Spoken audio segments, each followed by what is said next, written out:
the locos themselves and their valve gears. Well, there you are. And the handling of them, you know. Yeah. And but I mean, what's left in there now is from what, 40 years ago? Would you say? The locals that are in there now. I mean, are they 40, 50 years old, or even older than that? Oh my gosh. Oh, they're older than that. The oldest one in there is 1918. Really? Yeah. 2861. Yes. Was built in 1918. Yeah. He's the eldest. And the next one then is 1928. And that's the 66. And what were they used for? Were they mainly on coal down here? Well, the 66 was used in Cardiff Valley's 06 two-wheel arrangement, and that was used by all the railway companies, the Taff Vale, the Barry, the Rumney. They all used an 06 two-wheel arrangement. And the Great Western, when they took over, they copied it and they built the 56 and 66. Oh, right. Yeah. And the 56 is running here today, the 56, and he was come from a scrapyard. So we've got one in there which was built 1928. Yeah. Right. The one that's running about here was built 1925. That's 5643. Yeah. Hired in. Just to be clear, the ones that are in there now, I don't think will ever run again, will they? They're too far Any gone. one of those could run again. They could run again. All that's short is the money. But any one of them, if you bear in mind that one of them has already gone away, two of them have gone away actually, one has been sold and is nearing completion. Right. That's gone to Llangollen, and that was a private sale, and that can be restored. So with everybody that's here really at Barry Allen, we've got the skills to repair that. It's just the money, isn't it, really? Well, yes, the money is needed behind it. We haven't got that kind of money. No. What is an advantage with a local that man purchased? Now, the chappie who came here and purchased that local, he wanted that one particular one, and he picked the worst condition local that we had here. It was in a terrible state. And I came here with Andrew, what's his name? Dakin. Andrew Dakin. Right. And he said to me, come and have a look and tell this chappie all about this local. So when he said that he wanted this particular one, I said to him, well, there's a better one here, a Prairie, but a larger one. That was standing right behind it, 4115. It's in quite much better condition. This other one was rusting away. And yet I read in the press that this local, they've done all the welding and added on the... Really? Yeah, they're well advanced with it. The man wanted that local and he's got it. The other one that fascinates me in there is that big 9F. Were they used on the coal up the valleys? Well, they ended life on freight, but basically they were a mixed traffic, right there? Yeah, but basically a freight, heavy freight. Heavy freight for the iron ore and the steel fantastic road. The iron ores, basically. So it was the heavy long runs, really, rather than going up and down the valleys. It was across. Yeah. But of course, the last successful too. The last local built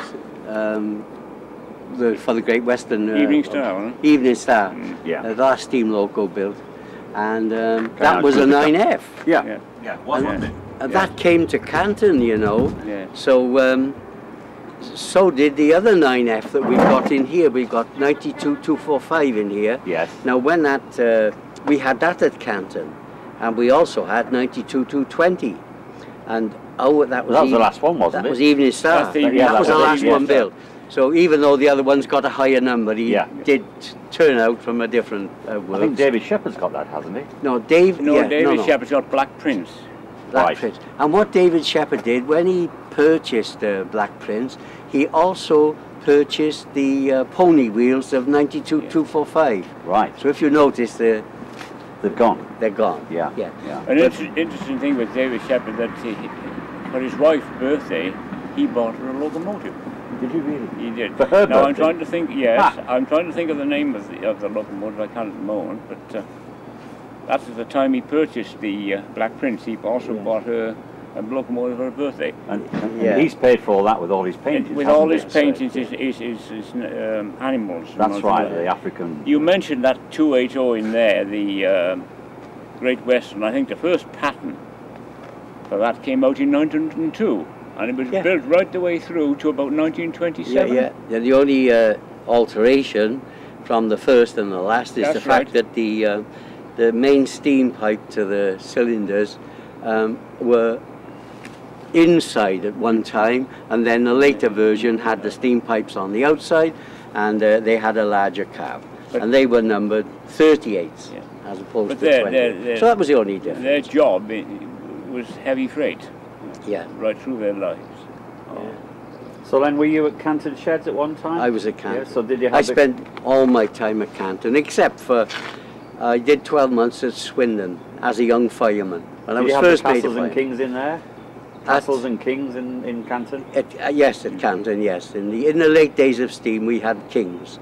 But much of my work as a fireman on the main line was done on Castles and Britannias. That's the period when I was working at Top Links. So Britannias, they were big locals, weren't they? Yeah. So you were a fireman, so I mean, how much coal would you shift in a... What do you get through about... 20 ton? No, oh my gosh, no. No, you do a day's work, because the local would hold 7 tons. And you could manage possibly on 3-4 tons, and you'd go up and back on that. Oh, that's a lot of work, though. And you would fire all that into the boiler? Yeah. That's a lot of heavy work, isn't it? Yeah, it is. I remember once talking to someone, a little group, and one of the men who were with me was a fireman, had been a fireman the same as I had. He was the same age, we'd done the same sort of work. And we were being questioned about it, and I said about the coal, and the conversation went something like, you must have burned a lot of coal. And I said, yeah, many thousands of tons. And then my colleague went, oh, like that. And I wondered why he'd done it, what he was so funny about that. So I questioned him after, and I said to him, why were the and I said, well, he said many thousands, but over the top. Well, don't you believe that? And he said, well, no, it's a bit high, isn't it? No, I said, let's imagine now, let's say that you work just 200 days in a year, and you burned only 1 ton of coal. He said, oh, don't be stupid. I said, well, let's work it out. 1 ton of coal a day for 200 days is 200 tons. In 10 years, that's 2,000 tons. Oh my God, he said, better go to millions. Because when you think about it, we work far more than 200, because that's taking out all the Sundays and the bank holidays and all the, and so we would obviously work more than that, because our aim would be to work every Sunday. That's what bought my house anyway. Yeah. And what do you think of the railways now compared to the old days? Terrible. The whole idea of this new railway system is absolutely dreadful. What was the last count? 27 different companies or something like that? Something like that. And it is appalling. It's nothing like the way British Railways were. The traditional railwaymen, really. I mean, lots of people nowadays are bus operators, aren't they? People like that, accountants and so on. These franchises are owned by bus companies in all cases. Yeah, I see. I mean, the way they've closed down all these sheds like Canton, they've got guys now in vans who go out and deal with what they can breaks down. That's right. Mind, things did change. They were bound to change. For instance, when I went up for driving to be passed for a driver, I had to know how to assist in getting that loco back to its depot. So whatever fault it had, I had to be able to diagnose it and put things right for it to travel, albeit on one engine or something, one side to get you to, or enable to clear the line. And this I was questioned on, and I had to pass an inspector on. Well, all that altered with the coming of phones. There were telephones everywhere, eventually the mobile phone. And even in my day and towards the end of steam, there were road vehicles coming alongside the line and driving. There was access to it, and people could get there. Well, that was quite unheard of when I first started. There was no road vehicles in our depot. Can I just take you back to when you were a fireman? Did you work with the same driver, or could you have a different driver? I mean, did you always know who the driver was going to be when you were working as a fireman? Yeah, you had a regular mate. Yes. And like when I was a driver, one of my regular mates is here now. Peter Owen, one of my regular mates he was. And yes, I worked with regular mates. And how long did it take to become a driver? It takes a long time, years, isn't it? You went through a series of links, you started off right at the bottom where you were working in small local pilot links, you know. Yeah. And then you move on to goods and eventually to vacuum goods where you worked express really? goods. Different, yeah. Oh yeah. I see, yeah. And then to passenger links. And we had a link at Canton which was called a vacuum link. And we had a number of vacuum trains in there, and we also had a London working. So we used to work the boat train up to London. Now that was to keep our drivers in touch with the road, so that they would have road knowledge. Yes. So that in the event of a passenger man not being available, there was a man standing there who with knowledge of the road. Yes. So they took good care to see that whereas we used to work the 7 o'clock a.m. boat train, we also had a 7 o'clock spare turn. Oh, really? So that if the 8 o'clock, there was no man for the 8 o'clock, they had their 7 o'clock with knowledge of the road. And that's how it was done. All the jobs were covered.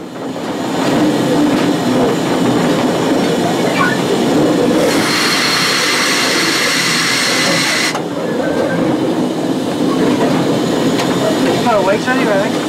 Yeah. Yeah. Wait a minute, go now.